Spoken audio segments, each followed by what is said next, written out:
厳しいか。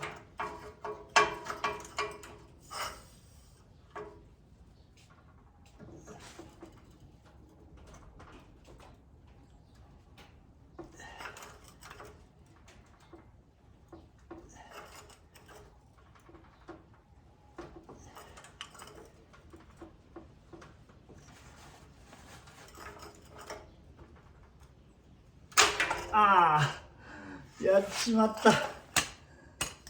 いややっちまいました。まあやるとは思ったけど、まあどっちにしろ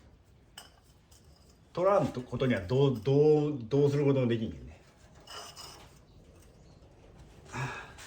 後から考えよう。剛君にやってもらおう。もういかにも折れそうやもんな。炙った方がいいんやけど、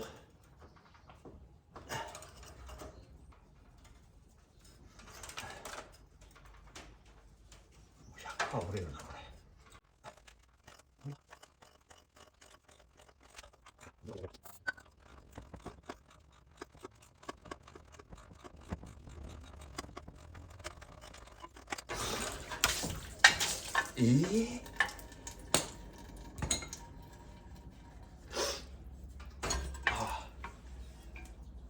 マフラーの中に入っちゃったんか。こぼしたんやな。こぼした時にこの中にクーラントが入ってビビるわ。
今日は、とりあえずこの、ミッション付きの3000用のオートマがついた、エンジンを仮置きしてみました。とりあえずはまるかどうかちょっと不安やったんで、なんとかね、入りましたね、下から。まあエアコンとかインマニインテークのパイプあんなんがちょっと当たるんで、まあそれは外したんやけど、なんとかね下からこうスポッとこう持ち上げて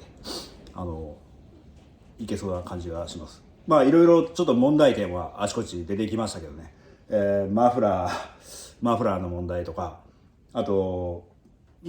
ンジンマウントが2000と3000ではちょっと違ったんで、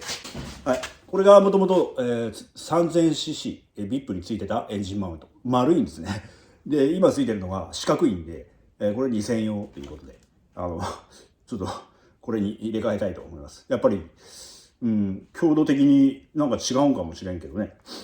なんかごついんですよこのマウントとにかく。はい、まあ高さはね変わらん感じがするんやけど、エンジンマウントがねやっぱり3000についとったやつは3000をつけんとやっぱ具合悪いやろということで、またちょっと持ち上げてね、はい、これは入れ替えたいと思います。あとは、ちょっとマフラーの部品がね出るかなっていう。ガスケット、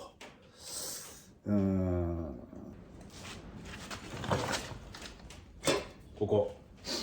タービンと、マフラーつながってる、中間のやつがあるんやけど、これのガスケットが出るのかどうかっていうのね、ちょっとこれは問い合わせせんといかんです。おそらく出ないんじゃない。ガスケットはね意外とトヨタも日産も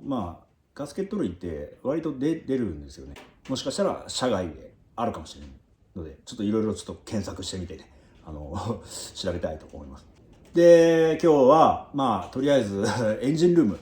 ドークリ野郎がエンジンルーム塗ろうやってうるせえけん今油落としですわもうとにかくねY30 これもう40年前の車で、おそらくエンジンを下ろしたのは初めてじゃないかなと思うんやけど、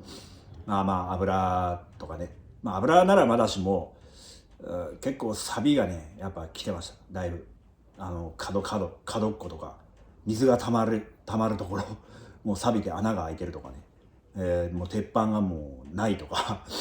そんなのが結構ありましたね。年式とか車種とか古さとか全然それぞれバラバラやけど、やっぱねトヨタはしっかりしとる車が。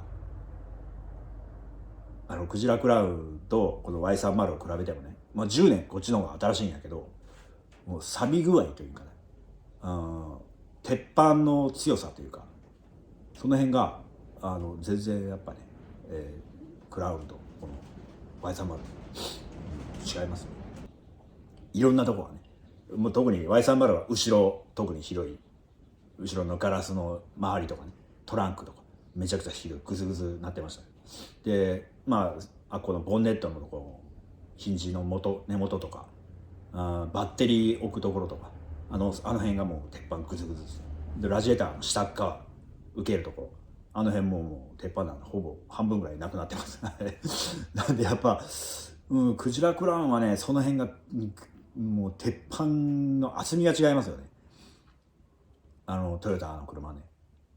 クラウンだからっていうのもあるかもわからんけど、それにしてもね、これだってセドリックグロリア